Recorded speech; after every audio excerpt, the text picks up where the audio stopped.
look who it is. Look who it is. Hello, everybody. It's Tom and Tom. 2 T's, T2. Thank you so much for being here. This is very exciting because my friend, who I just know is a funny person and a great dad and a great podcaster and just handsome, is also now an author. Look at that. Look at that. You're an author now. I'm an author now. He wanted to bring a pipe and smoking jacket to this event, but it felt weird. Felt like a white T-shirt would be the way to go. Congratulations Thank on you. the book. Thank you very much. We're gonna get to a bunch of questions for people who have already bought the book and get a signed copy. We've got a bunch of questions from all of you, so we're going to dive into all of that. But this is it's also kind of relief. It's huge relief when it's finally out. I also, like, I told people that you're the only person that, well, first of all, most comedians were like, don't do it. Don't write a book. Somebody told me, they're like, yeah, but comedians say that because they don't want you to have something they don't have. So like, if they haven't, they're like, don't do it. You won't write it. But you're the only one that told me, like, put aside time every day. Yeah. This way you won't be overwhelmed. And I did that for like 2 weeks. And then I didn't go back to it for a while until they were like, you have a deadline coming up. I was like, oh no. Yeah. Because it really is just beating back the anxiety of having to hand it in. It is. And it actually took, I don't know if it was like for your first book, because you've written a few now, but it was the first memory I've had of like what school felt like. Like papers, like a report. Yeah. You're like, oh, that's what this is like. Yeah. And then your teacher is just paying you. Yeah. Right. Exactly. Kind of crazy.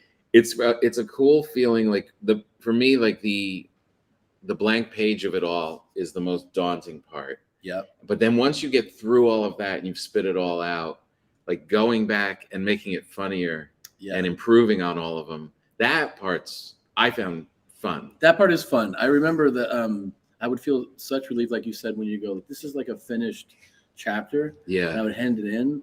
And then my favorite was when the note back from my editor was like, can we add humor to this? I was like, oh yeah. She was like, the bones are good. Yeah. Like, that's a good sign though, honestly, because I think there's some comedian books and it's just their act. Yeah. And it just kind of spits things out.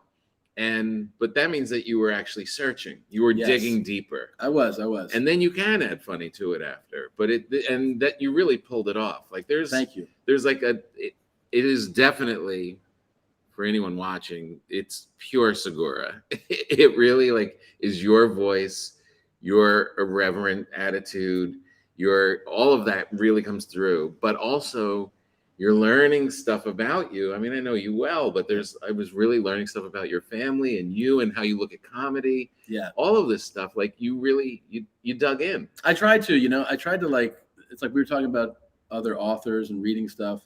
And I was like, what I would hope to hand it, like what I wanted it to be is stories. I want people to laugh, but also have like something that's engaging. Yeah. And like, I love stories that surprise you or inform you in some way, and then there's humor. It's almost like what you love about stand-up, right? When, like there's stuff that's funny, but like a bit that like takes you somewhere, right? Is really that's new that like you haven't heard before. Like we all talk in the same areas, but if you can find a street we haven't gone down, when you look, there's a moment in the book. You do such a great job of starting off talking about your parents, especially your father. Yeah.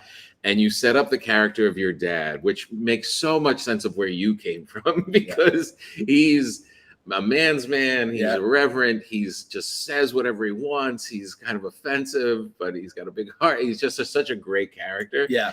And it was so smart to start off with him because then you tell a story a couple essays later about the two of you going the doctor one. Yes. When you and your father, I don't want to give it away. Yeah. But when you and your father are on a tour in the hospital of surgeries, Tom, I'm telling you, like could not control laughing. Oh, awesome. Like made me cry laughing when the two of you are looking and your dad wants to comment, but he can't. Like, please, dude. Holy cow. I mean, literally, and that is such a thing that doesn't have, a lot of times you'll read books and you're like, yeah, it's funny. Yeah. But to be like literally alone, laughing with tears in your eyes. And I tell you, I'm tearing up now just thinking about it. It is the greatest compliment. like to hear another comedian say it. It's like when comedians compliment a bit of yours. You're like, that beats anybody else. Yeah. I don't care. I don't care if 1,000 people come up to me. Right. One comedian saying it. So thank you. I appreciate it. Yeah. Oh, it's so good. And just such a good job setting up that character of your father. Because now, like, I want to see more of him. Like, I want to see him commenting all the time. I know. Well, he's dead. So, but I'll just keep writing about it. There's a lot of stories there. There's a lot of stories. But yeah, no, he was something, man. Like, he really did that thing. It's like, when you see like a older guy, you're like, the fuck is he wearing? And you're like, oh, it's because he doesn't care. Yeah. But he was like that, I feel like, at 40. You're like, how do you not care now? I always say with my father that I don't think he looks in mirrors. Yeah. I don't think he's not interested. Yeah. He's like, I'm just covering up and going where I got to go. That's it. He's not like in the. There's just laws about this. You have to be dressed. So like, that's all they're doing. It's covering their skin.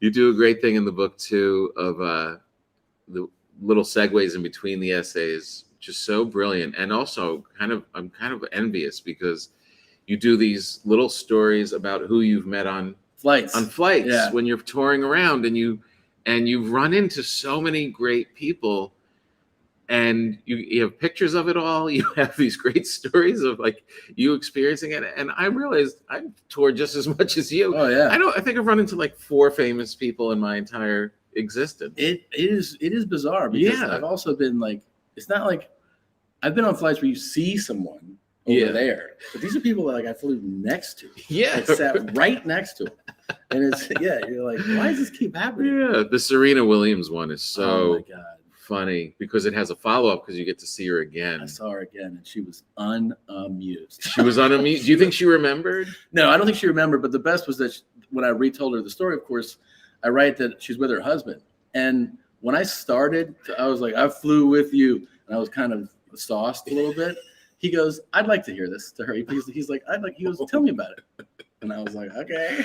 I don't think we can giving it away really, but Tom runs into Serena Williams and they kind of hit it off, and she knows he's a comedian, and she actually writes down the name of his special and is going to go watch the special. And when Tom leaves, he realizes, oh no, I spoke about her on my special. In that special that she just wrote down on her pad. And there's a sex scene in the special involving Serena and her sister. Yeah. That I really didn't realize. I was like, you're going to watch this. And then I'm talking about like a fantasy of me with the two of them. Like, she must have watched it like, oh, what is wrong with this man? Yeah. And then that you run into her at a party in the future. Yeah. It's like you're drunk and amused, and she's like, oh no. It had to clock. It had to. And then, oh man, I got it. Just because we're talking about this, I saw this. I'm gonna see if it's still up. I saw a review of the audio of this book. Of the audio of this book? Of that book. Okay. And I screen grabbed it so that I could. Somebody got the audio on Audible. And it says, I have hundreds of audiobooks and have been a member for over 10 years, but this one should come with a warning. I was an hour into it before I had to quit. The graphic descriptions of the stuff in the hospital, which he says are all true stories, was too much to handle. I will now struggle for days with this crap in my head. Oh, no. I barely got a taste of the Vietnam War casualty descriptions, but I believe there's plenty more to come if I had continued listening. I am very squeamish, but even my big brute of a man boyfriend was put off by some of it. Please like this review so people will see this. Oh, no. I was like, that's so funny. I mean, look, if you're, come on. It's not offensive. I mean, everyone has a limit. Yeah. Everyone has a line. That's great. You should put that in a frame. Yeah. Your first book. It's a good one. That is a good one. Oh, it's so good. And it's relief for me too, because there's nothing worse when your friend, like when I was back in New York in the early days, and a friend would have like a one-man show. Oh yeah. And then you go and it's not good. Yeah. And then you got to like see him. Yeah. And what do you say? And you took all of that away from me because I was just like, oh, he can write. It's so good. I mean, the craziest too is like when somebody has like got the book and they go, I read the book, and you're like, cool. And they're like, you want to get lunch or something? You're like, are you going to say something though? Like, it's like when people come to your show. Yeah. Sometimes people go like, can I have tickets to the show? Or you're like, yeah. And they come backstage and they're like, hey man, so we going out? See, what are we doing? You're like, are you going to at least say something? I know. Like, it doesn't have to be rave review. Can you acknowledge? Yeah. I can't imagine going to like see a band and being like, so, you played. You even just lie to me. Yeah. Even if you didn't like it, make it up. I have that thing when people come up like wherever and say, "Oh, I saw you, or I saw your special, or I saw you perform," and I just go, "Thank you." Yeah. And I realize they haven't complimented. No, they just said, I saw it. They just said they saw it, but I assume you wouldn't bring it up unless you enjoyed it. Weird, man. You're like, you own that restaurant, right? I ate there last night. Yeah. Was it good? Did you enjoy it? Something. Just tell me the bread was good. Yeah. I don't know. I opened the place. I run it. Oh my God. All right. So now we have some questions. We have some questions from some of the people who've already bought the book, got a signed copy, and were able to send questions directly to Tommy. And I haven't really read through them, so I apologize if any of them are weird. Okay. But we'll start right at the top. How did you and your wife meet? Is there ever a dull moment in the house with you two? Okay. Part one, we did meet doing stand-up. You did. We were open micers. We were doing bringer shows. We met at the Cat Club on Sunset. Yeah. So we were both just doing what's called bringer shows, and stand-up is like, you get to perform if you bring people. You basically are paying to perform. Yeah. You're like, here's $20 to the people that run the show. Yeah. It's horrible. You have to ask your friends to do it. But that is how we met. Is there ever a dull moment? So many. I would say there's the majority of this is dull moments. Like, yeah. It is not a parade of jokes. No.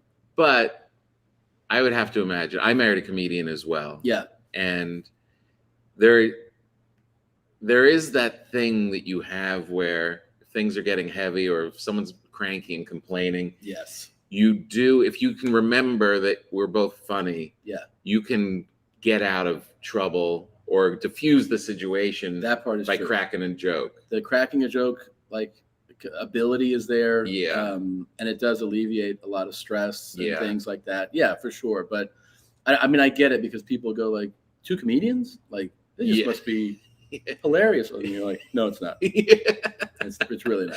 But, and you'll see, because your kids aren't in school yet, right? They're just they're 6 and one just finished kindergarten. Yeah, so you're just starting to meet other families. Yeah. You will realize, you know what? Even as dull as you guys are, so much funnier than other families. That part I've put together. I've met some families at functions, and you're like, oh, it's bad. No one's laughed here for months. Yeah. And like, you can start trying to loosen things up. People are like, what is going on? Like, they don't joke around. Yeah. Some people don't. Do you ever feel like you're not sincere enough about like your relationship or with your wife or with your family? Or I always feel like we never sit down and really talk. But I don't want to. Well, yeah, because it's avoiding a level of intimacy, I think. Yeah. You're like, let's keep it here. Yeah. Like when I hear like people like who are like pretty solid, like going to couples therapy, it's like, why would you do that? Why would you pick open? And then you want to get to the bottom of it?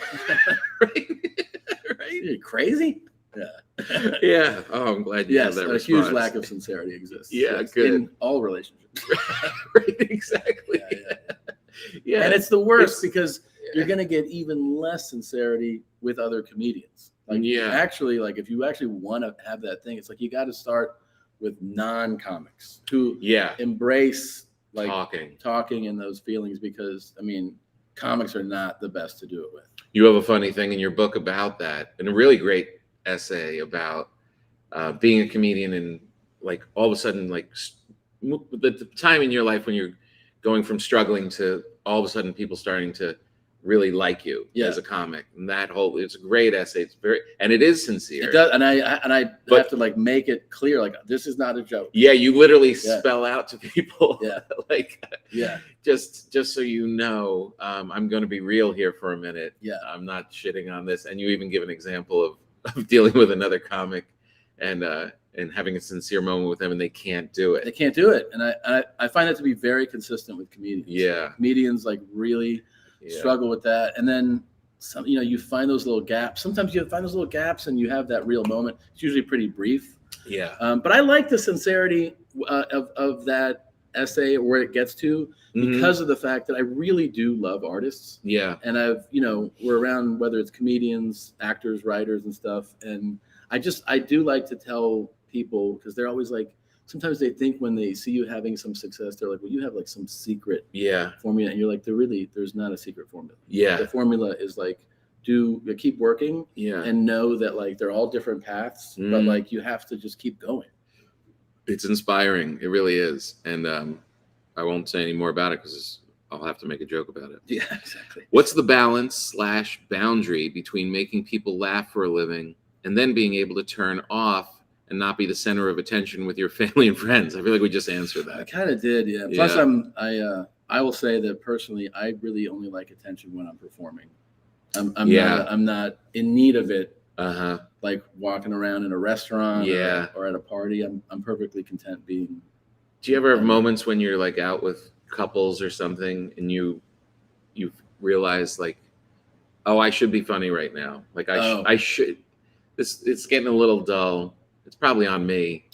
I feel like I should do it. I feel like I constantly disappoint people in that regard, because they'll be like, "We can't wait for this," and I'll be like, "You don't know me. You don't know how much I'm not going to try right now." Wow, he wasn't that much fun. No, I remember telling a guy at a wedding. Yeah, it was a friend's father, and she was like, we talked for like an hour. Yeah, and she's like, she comes up, she goes, he's like a big comedian. He goes, comedian. And he goes, I thought he was a ditch digger. This guy hasn't said a funny thing in an hour. He's so goddamn boring. Like he said that. I was like, he gets me. Oh, it's hurtful. Yeah. Oh, this is a good simple one. What's your ideal day look like? So you're not touring. You have it's a day off. You're not even gonna go up locally. Great. You're making me excited. Keep going. There's like nothing on the calendar at all. What's a good day? I think I had it yesterday. I got to sleep in a little bit. Now, as a father and everything, that means like 7:38. 7:30. Yeah. So whatever. Maybe it was 8. But I didn't feel like I want to die when I wake up. So that was good. I had like a healthy breakfast. Yeah. And I went to the gym. I worked out. Then I got coffee. Nice. Went to the cigar shop, got a cigar. Nice. Just like came back, walked on the beach. It was just like a zero commitments day, where I didn't have to answer any questions, didn't have to get on a plane. Yeah. And then, I hung out with the kids some, had dinner here with the family, and then wound down at night. Nice. Just like zero demands. Yeah. So I think we get really, really worn out with the, especially with the touring life. Yeah. That we were just talking about, just being home for a couple of days that feels like a win. It's a weird thing that I have when when all of a sudden I'm not touring, where I had last weekend off. Do you have it where you're enjoying that day and just puttering around, but you have these little pangs in your brain of like, you're supposed to do something. Yeah. Wait, I'm supposed to. Oh no, I don't. And wait, also, I have that thing. My father had this too, of like, and I see that it is like just who I am. Yeah. Is that if I'm hanging out for a while, I have to leave and go do something even silly. Like I'm leaving, and they're like, "Where are you going?" I'm like, we need garbage bags. You mean like leave the house? I have to. Yeah. and like, it doesn't have to be like for long. Yeah. But I need like an errand, like some. I can't just like sit there all day. Yeah. I have to go out. Even if like coffee, like already had, I need another one to go and then come back. My wife wanted to watch. We have like 2 more left in Stranger Things. Oh yeah, which is so good. And we have 2 more left, and it's hard to find time when the 2 of you can sit and watch something. Yeah. She wanted to watch it at like 4 p.m. I was like, there's no way. No. There's no way my brain is going to be able to just chill out and watch it. I went to sundown. Yeah. There's no way. I've got stuff to do. I haven't started the new season. Oh, it's so good.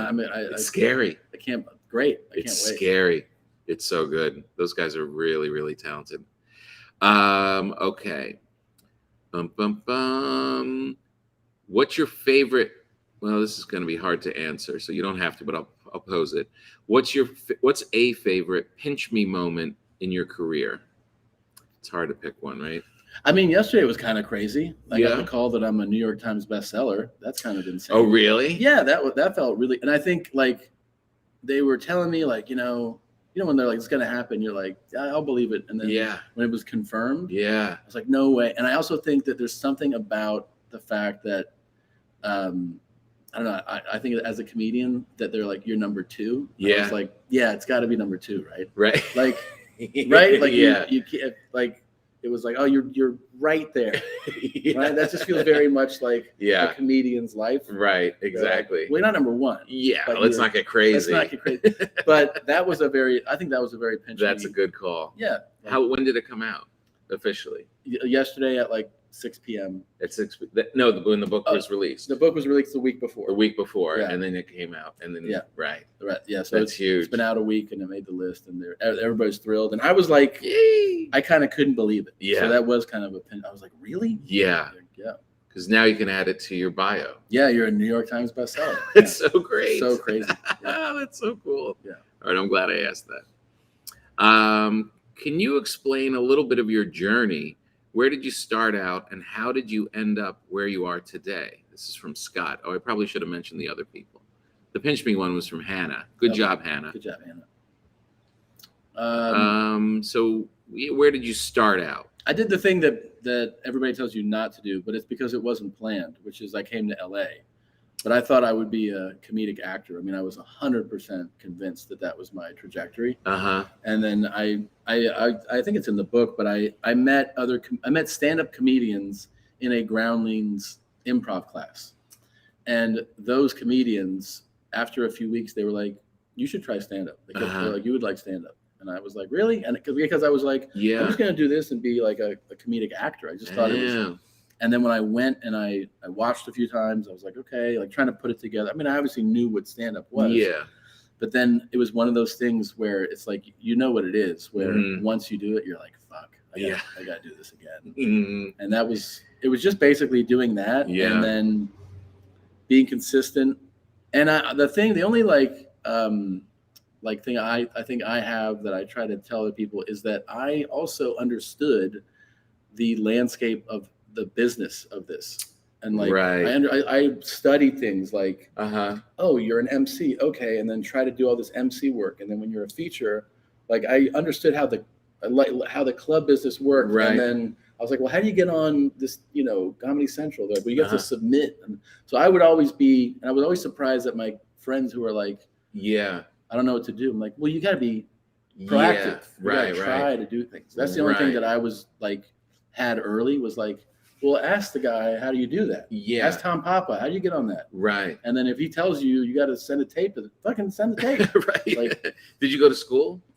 I did go to college. Yeah. I went to a small college in North Carolina, Lenore Ryan. Did that give you that kind of a sense of like, oh, there's work to be done? Like this is a business? No, I think I always just looked at, if I was in a field, I would just study that field, Right. So like even when I did real estate for a summer, but I asked a lot of questions. Okay, so you got to do this, and you got to be here for when customers come in. Like I studied it, right? And I felt like I studied comedians not just as the art form, but like, how do they progress on the business side of it, right? Because some comics, I just work on my jokes. I'm like, yeah, dude, but that's not enough. There are some guys who are so funny, like you admire them, like. I'm not as funny. Yeah, absolutely. But they have no sense of how to navigate through the world. The guys that like never started a website. Yeah. Like, why do people find? They're like, I don't really want one. You're like, what? Yeah. And now people still are like, I guess I'm going to do the podcast. I'm like, you're convinced now? Now. Yeah. And yeah. I mean, I remember I had friends that too, like you said, so funny. And they're like, hey, I'm actually going to submit to one of those late night people. I'm like, you should have been doing this for a decade. Yeah. They just don't think like that. No, it's a different way of thinking. But it is kind of, there are certain people who are such artists. That they don't have that part of their brain. Right. They really don't. It just doesn't even, those are the ones who really need a manager. Yeah. Like the person who goes like, just keep doing your thing. No, 100%. I know. I was always felt like with a manager, it was like you were kind of like calling them to tell them what you were doing. You told me that once. Yeah. It's like the person that just answers the phone. Yeah. Like you could call them and tell them what you just booked. Yeah. It was like, this isn't how it's supposed to work. How did you come up with the title of your book? It is a chapter. I mean, the title you'll see is but it's a real sentence. It's the first full sentence that my oldest son said to me. And I'd like to play alone, please. Yes. And he told it to me so sincerely. And he was so young, he's like 2 or 2.5. And like he was saying a lot of like 2 and 3 word things. Yeah, no, you do. I know this, but you're like, when's he gonna string one together? Yeah. And Get it together, kid. Sat down next to his ass. And he just looked at me and was like, I'd like to play alone, please. And I was like, waiting for like him to smile, and he was like, leave. I was like, all right. It's so, as a dad, like getting up off the floor. Yeah, it's exactly. I was like, I walked back in the kitchen. I'm like, he told me to leave him alone. He does this thing now where he's like, school just then. He's getting back from kindergarten. Yeah. As soon as he walked, I go, hey. He goes, I don't want you to touch me or tell me that you love me. And I'm like, what? What? And I go, all right. He goes, I know. You say it all the time. And I'm like, all right. I know. Yeah, he's just at like, 5. Give me some space, man. Wow, you're too much. Yeah. And your father did too, you said. Very smart. I mean, like, he's just very, like, on paper, he's a savage. Yeah. He's like Marine and weightlifter and all this. Yeah. But he was like super affectionate. Always like hug and kiss. Always. Yeah. Hey, I love you. Like, always. Which is kind of an outlier in that generation. Absolutely. It's not really it wasn't a thing. They weren't very, and if they did, they weren't comfortable with it. Yeah, that's true. Yeah. I mean, you meet people. I mean, I don't even know, like, with your back, but like some people, they're like, they're like, our families don't hug, or our families don't say I love you. I'm like, really? Right. Like, dad never I'm like, I'm like, wow. Yeah, that's there's foreign a lot to of that. me, Yeah, yeah. It's so funny that you're doing it and your kid's like, I'm good. He's like, God, you say why it are we all hugging the so time. much? Yeah. You ever have any family members that, not like your immediate, that kiss on the lips? No, and I just had this conversation. You did. It is for sure cultural, right? Like, I mean, like, it exists in certain cultures. Yeah. And it's like, famously, Tom Brady is one who like people talk about all the time. Right, he kisses his kids. And his father, there's photos of him. And then Gary Vee was just, but then the thing is, Gary Vee is has Russian parents. Right. And we looked it up, and it's like, that's more customary. That's what I meant by cultural, that there's certain cultures where that's more custom. But no, any kiss on the lip with a family member in my life has been a sheer accident of going for a cheek and someone's face moved, and you're like, oh, Jesus. It's just a nightmare. No, I also think that like there's this. I went out with like this model one time, and I felt like that fashion world had a lot. Like this is my friend Erica. And she'd be like, okay, I kiss you on the mouth, and you're like, really? Like we're in. This is how this works. But then I would see everybody else doing it. And I was like, oh, that's strange too. That's not family, but it's still strange. Yeah, yeah. But I am used to cheek kissing. That's very common. Cheek kissing, sure. Yeah, yeah. I mean, we did it outside. Yeah, that was nice. That was nice. But yeah, I remember my cousin was getting married, and we went on a trip for his bachelor party kind of a thing. And his dad, his future father-in-law, we were all like kind of drunk around the fire at night. And his dad was saying, they'd obviously spoken about it earlier, that we're a family. His father-in-law was saying, we're a family that kisses on the lips. So get ready. You're going to be part of the family. And he's like a pretty broy guy, my cousin. And he made him kiss him on the lips. Oh my God. All drunk at the fire. He's like, come on now. You're in, You're right? in. You're going to be a part of this family or not? And you would have thought that someone lit off an M80 in the fire with the way that everyone else reacted. There was like, no. Oh, I would have. Oh, God. Terrifying. Oh, it's so scary. So scary. No, do you guys do that? Kiss on the lips? Yeah. No. We hug. We'll kiss on the cheeks. Yeah. We have Italian, and a lot of kissing on the lips, a lot of hugging. But no. Do you say I love you on the phone a lot? Do you and your wife every time you hang up say I love you? No, not every time. No, yeah. No. My wife does it every time. And I feel it's a bit much. Yeah. And then I feel a little bad that I didn't say it. But she's doing it every time. And I can also leave the house like, I'll see you later. Right. Without kissing goodbye. Yeah, I can do that. Yeah. Yeah. Intimacy. Any advice to anyone who, this is from Shane in New Mexico, any advice to someone who is just starting out in stand-up? I always give the same advice because I actually think it's the best I can give, which is there really is no substitute for getting on stage as much as you can. Mm-hmm. I hate giving advice about specific, like you should do this and you shouldn't do that. And the reason that I hate giving that advice is because your path in stand-up of, like, let's say something I go, definitely don't do this. You doing that might lead you to figuring something out. Like your mistake could actually be to your benefit. Right. You know, somebody, like if I'm like, don't do impressions. Right.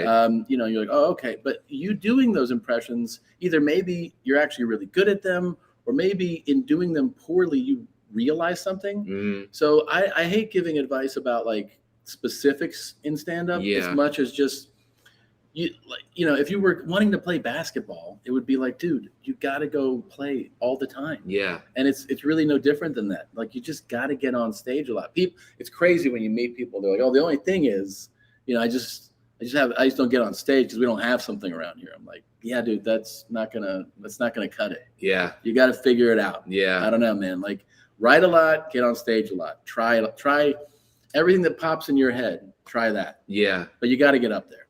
100%, which kind of leads to a thing of,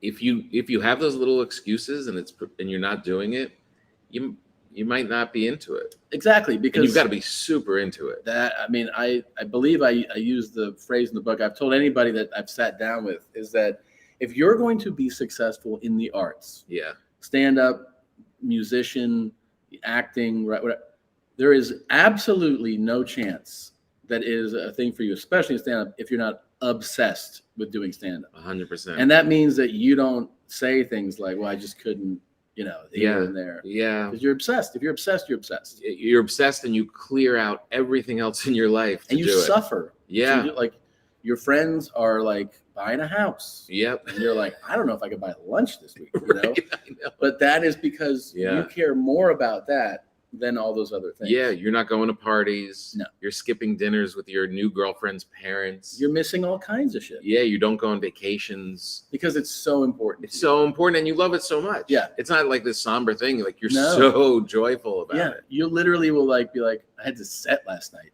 Yeah. And that's, people are like, and you're like, I'm thrilled. Like, yeah. You don't care what anybody else is celebrating. You're like, I got a new joke to work. It's great. Oh, new joke. Oh my God. No, it's like a toy. Right. It's like someone like, I got a new car.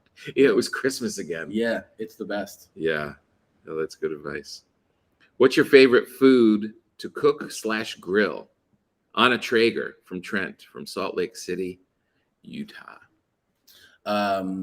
Well, to grill on a Traeger is for sure a steak. I've you know, I was a big ribeye guy for a long time.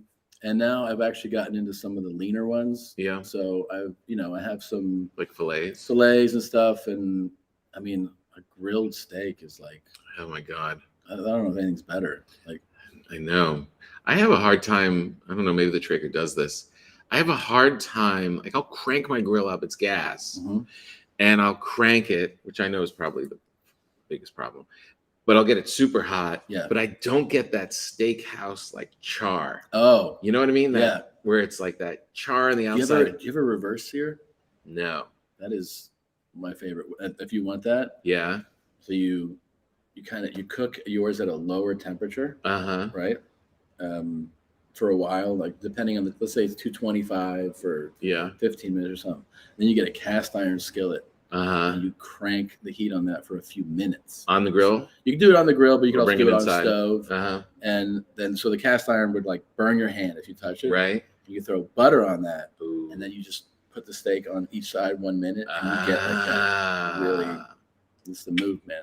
Nice. Yeah. See, these questions, I'm learning something. So is that steak is your thing? I love a steak. I mean, I eat a lot of chicken.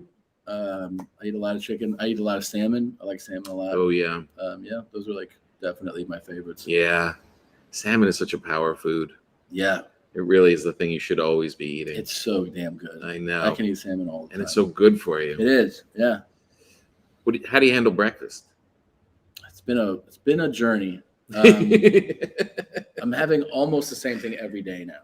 Oh, really? Yeah, which is like a bunch of egg whites with usually some turkey slices in there. So it's like heavy protein. Yeah. Pretty lean. And then I'll have yogurt with blueberries too. Wow. So, because the yogurt also is probiotic, but also has protein. And the blueberry is another superfood. Yeah. Yeah. I love blueberries. I try to get as often as I can. I try to get around 200 grams of protein a day. Oh, yeah? Yeah. And that's replacing carbs? Like you're not... I mean, I try not to eat tons of carbs. Yeah. So like today I had yogurt and blueberries. I didn't have that. And then water, coffee, and I haven't eaten. I worked out. I haven't eaten yet. So I'll be ready to tear something up after this. Yeah, you're going to be dizzy. Yeah. We got to get through this just so you can eat. Yeah. Are you working out a lot now? Yes. I mean, I think it's the only way I've gotten through this tour is that we work out on the road almost every day, sometimes twice a day. Yeah. So we'll really more. Yeah, because it's too, like, it's so demanding. Yeah. Because I'm not just touring like, oh yeah, everyone goes out. I'm like in a different city almost every day on the tour. So like the only way to like kind of adapt to it is to like physically do that. You have to do something. And I have a trainer on the road with me. Really? Yeah. Wow. Yeah. And you're all in a bus? Yeah. So we usually, what we do is we'll fly out and the bus meets us at the first destination, and the bus takes us for the whole week and fly back. And then fly home. Yeah. And then go meet the bus wherever it is next. Yeah, it's a lot. I can tell because we all tour and we all know what it is, and you've never. I can tell that you're like, this is a bear. This is a thing. And I've gotten through the most of it. I mean, July is very busy for me. Yeah. And then September, I have that fall tour too, but the first couple legs of this thing were hardcore. Yeah. Did you ever get to any better at sleeping on a bus? And you complained about that to me in the beginning. I tried to do this thing too, where I talked to Mark Bell, this great power lifter, fitness dude, and he really convinced me that you have to kind of take ownership of sleep. Like you can't be like, I sleep shitty. Yeah. It's like the way it goes. It's just the way it is. Yeah. It's like you have to start putting some of the responsibility of good sleep on yourself. I was like, like targeting a time to get ready for sleep and like all that. So ever since we've had like those conversations, I've gotten better at it. Oh, good. That's good. And then indica helps too. Indica. Yeah. Do you smoke it every day? No. Yeah. I get moody the next day. Really? Yeah. It's like, I know that people say you don't get a hangover from weed, but I get like, cranky. I mean, if anything, I want a mild dose of any of it. Like, I'm not trying to get like, I can't open my eyes. Right. Yeah. Maybe that's my problem. All right. This is from Tyler. Tyler in Texas, Arlington. You're stuck on an island. You only have 3 rap albums to listen to. What albums do you have? Wow. That's a good question. It is a good question. Only 3 for the end of time. Unless you think you're going to get rescued from the island. That's a good question. I mean, I think I'd just take 3 classics with me. I think I would take Tribe Called Quest, but I would take Midnight Marauders. That's my favorite album. A lot of people are Low End Theory, which is also great, but I'm a Midnight Marauders fan. Right.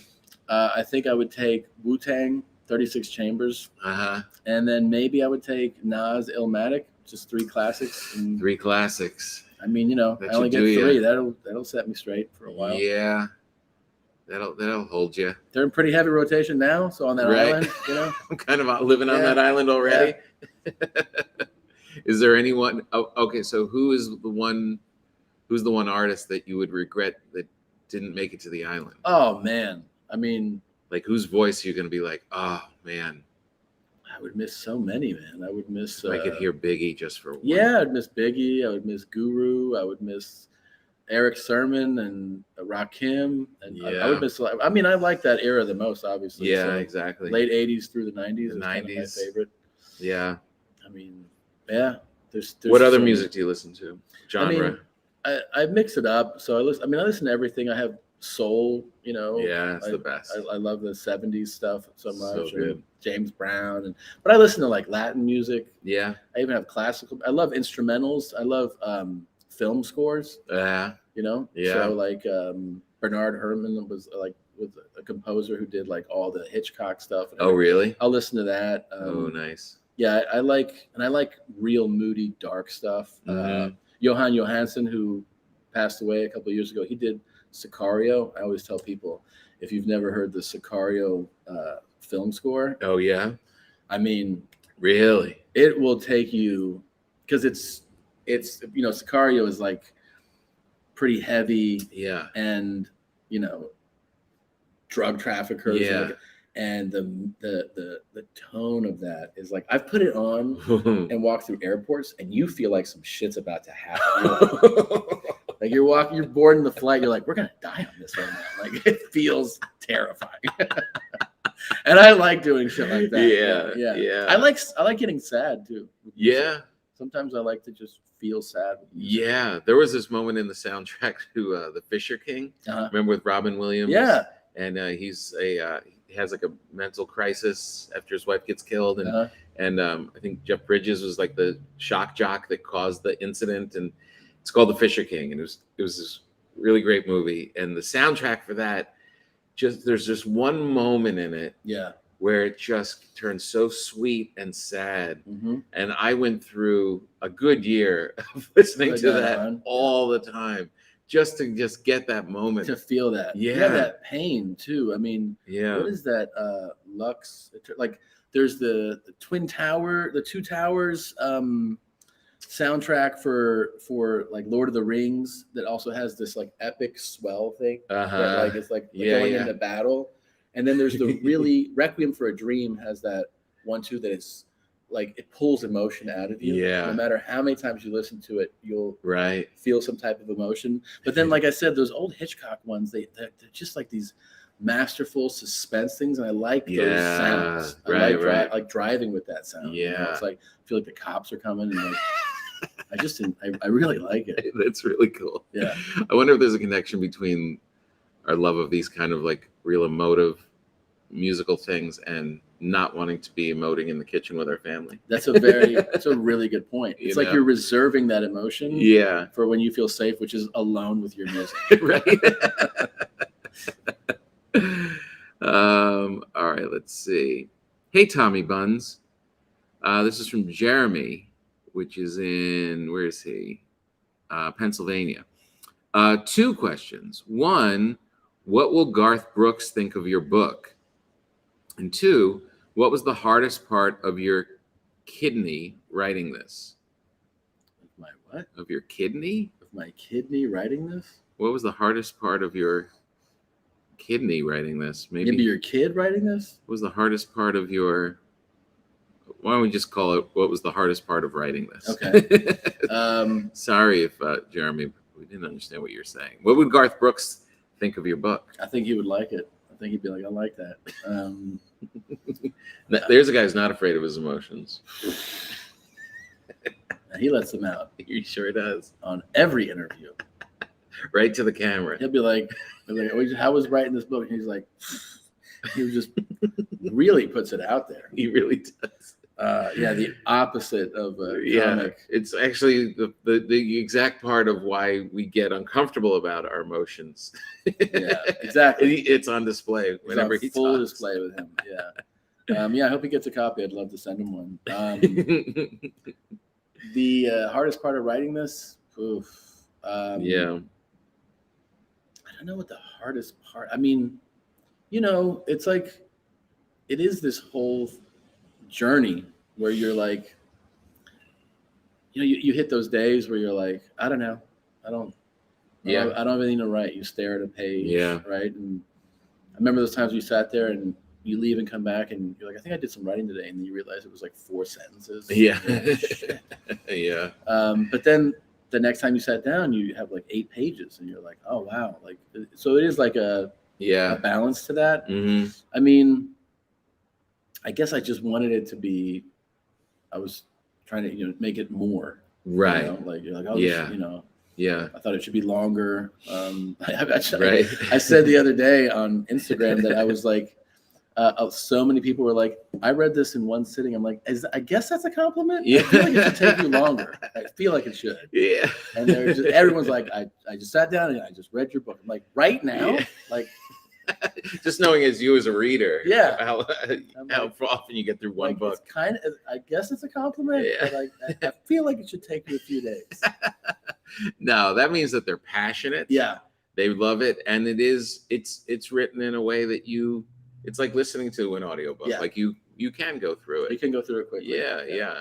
It's not because there's 3 words on a page. That's what it feels like. I'm like, how'd you finish it so fast? Yeah.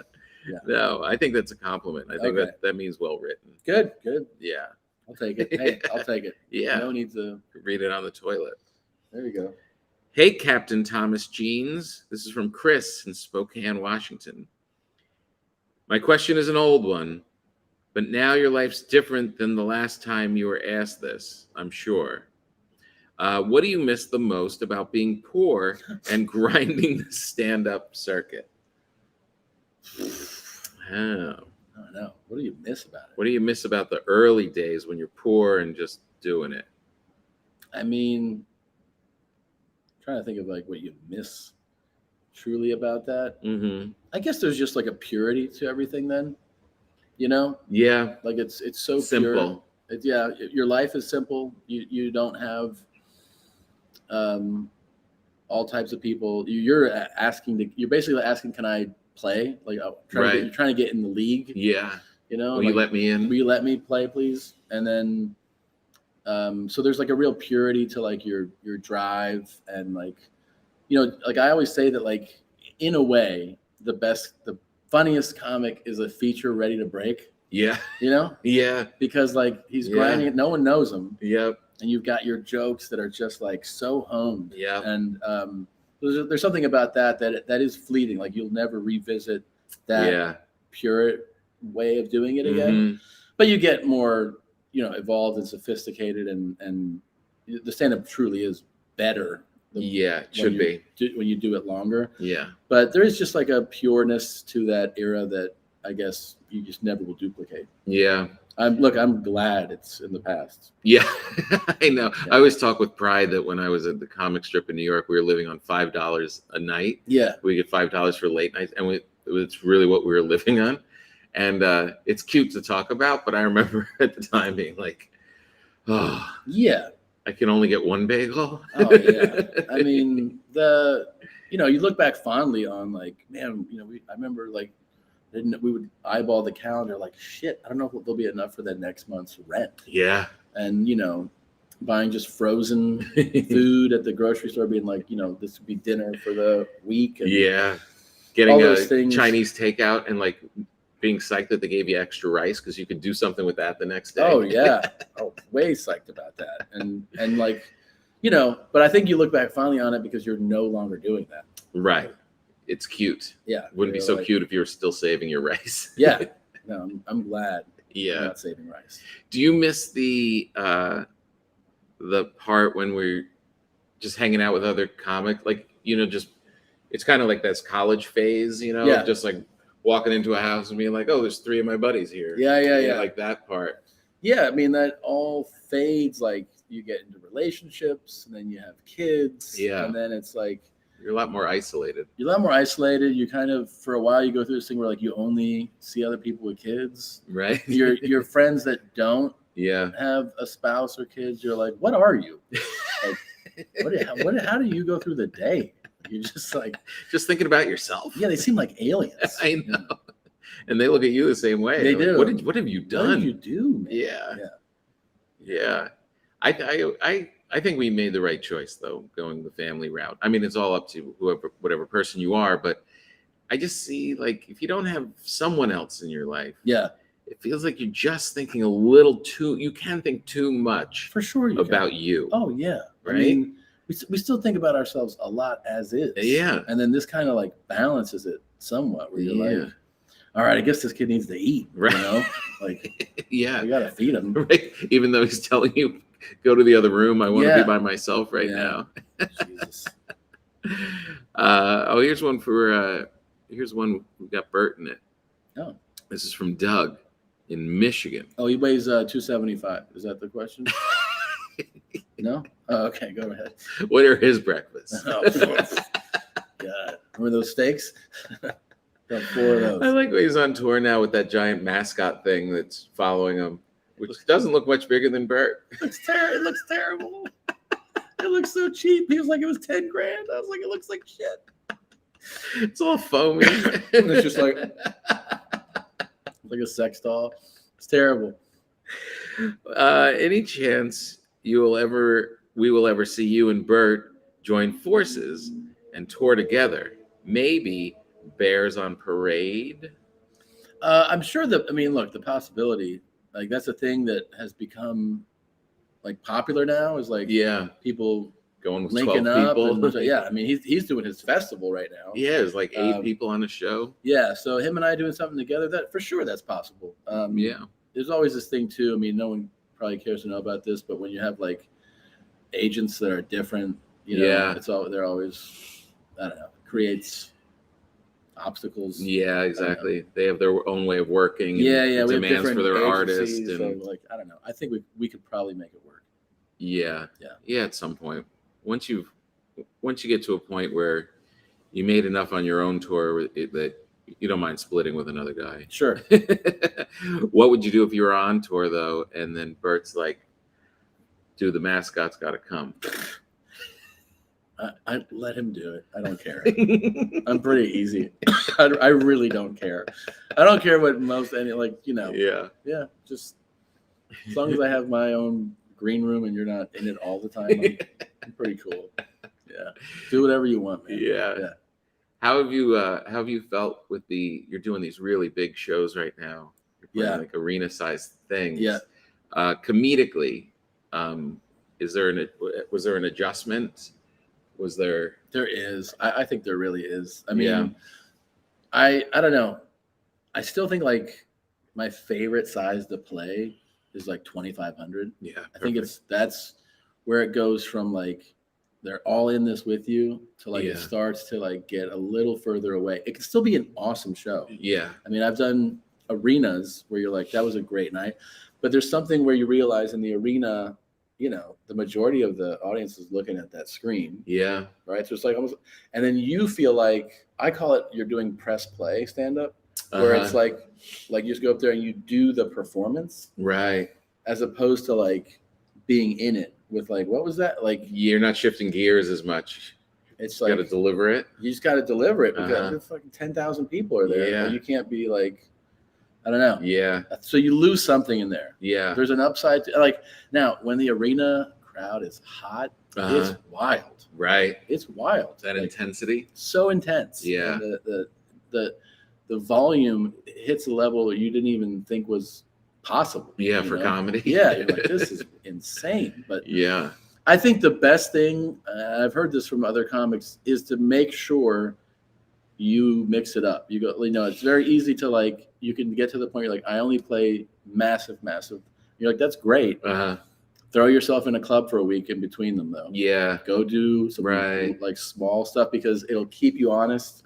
It'll keep it like grounded. Yeah. And it will remind you like, oh yeah, this is actually the foundation of stand-up. Yeah. Do it like this. There's that interesting thing at every level. It's like going back to the club, which has its own obstacles, because it's, especially like in town, because they're not all there for you. Yeah.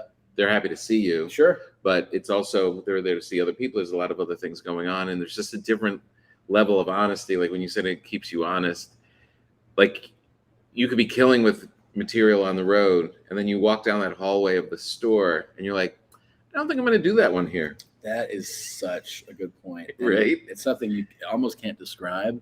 But also you do this too, where you're at the store and you just see oh, I see Tom Papa's here. Right. I'll be like, I don't want to do that joke. You're called out. Yeah. You're called out by your peers. It's really funny. And you didn't have a problem with it when none of those guys were at your show. Yeah. And now that you're in front of them, you're like, oh, I don't think so. I think that one's kind of, it's kind of cheap. Which you need because it is, you're not trying to cheat when you're on the road. No. But it's working with the audience. But a lot of things work that aren't really that special. Yeah, like you can get away with it. You can be more self-indulgent. And you can, you're also, it's like everybody's there you're on the road for you. Yeah. And you definitely get away with more, which is why those local things are so important. Because look, maybe it does work. Like the thing you're not so sure about, and then you're like, oh, and then it gives you the confidence to know, like, this actually is a good one. Yeah. But then, like the one that you're like not so sure about, and then if you do it and it doesn't work, you're like, what? Like, this always works. Yeah. Like, no. No. All right. I'm a fraud.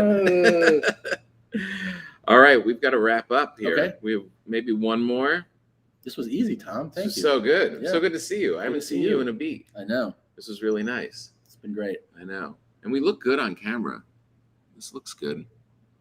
A lot of white coming in. Yeah. Oh, please. That's why I'm clean shaven. I look like Santa right now. I got to start taking it down more. Yeah. Yeah. Taking it down or coloring it? I don't know, man. I don't know. I feel almost like, I don't know if I can color. Yeah, I know. I feel weird. A little brush. I mean, there's people that do like just spots. They're like, well, just color it here. And you're like, all right. And then I'll forget. And then everyone will be like, Jesus Christ, where'd that come from? I know. Someone told me I had this one special where I had sideburns. And they're like, you should grow this back. I'm like, you're right. And I was like, let me just grow it all in and see what happens. And I looked like Santa. It was so gray. Yeah. I was like, I'm not that guy anymore. Okay, here we go. Do you ever play the Edinburgh Festival before? Would it be something you'd consider in the future? It's often the only time American comics do shows outside of London. I've never done it, and I would never consider doing it. So there you go. Not because I have anything against the festival, but I know that people go and they play it for like a month, and I'm like, it's hard. And they're like, no, you have to commit to at least like 20 days. I'm like, I'm not doing that. Yeah. I am doing a European tour that hasn't been announced that takes me into a lot of cities. Cool. Outside of London. We haven't announced it yet, but there's a bunch of cities that are not just London on it. Oh, that's nice. Yeah, there's a lot of it seems like that the European market's really opened up. Yeah, it is wild now. And you know what the funny thing is? I didn't realize this. So I started doing Spanish shows a couple of years ago. Yeah. And I did one in Austin. And these promoters came from Mexico, and they were like, do you want to know something wild? They go, if you do Mexico City and we announce like a Spanish only show, they're like, you'll probably sell like a few hundred tickets to that show. But if we announce that you're doing an English speaking show, you'll do a couple thousand tickets. Really? I was like, what? And they're like, yeah, because the audience knows you as an English speaking comedian. So it would be the attraction and they would bring out English speakers. Obviously, like fluent. Wow. And they go, but the Spanish would bring out a smaller number of people. So they go, the move on those shows is to perform in English. Yeah. And then do like an encore or something, like short set in Spanish. That's brilliant. I was like, oh. That's brilliant. Yeah, they know who you are. Well, that'll give me a good segue to wrap up the show. Because if you really want to know Tom Segura, this is what you got to do. This has got to be on your bookshelf. This is an achievement. This is a New York Times bestseller. That's pretty crazy. Yeah, come on now. This was really great. It was. Thank you very much for doing this. Please. Appreciate it. Thanks for sending me the book. Thanks for bringing me on the journey. This was really great. My pleasure. Thanks so much. All right. We'll see you guys. See you guys.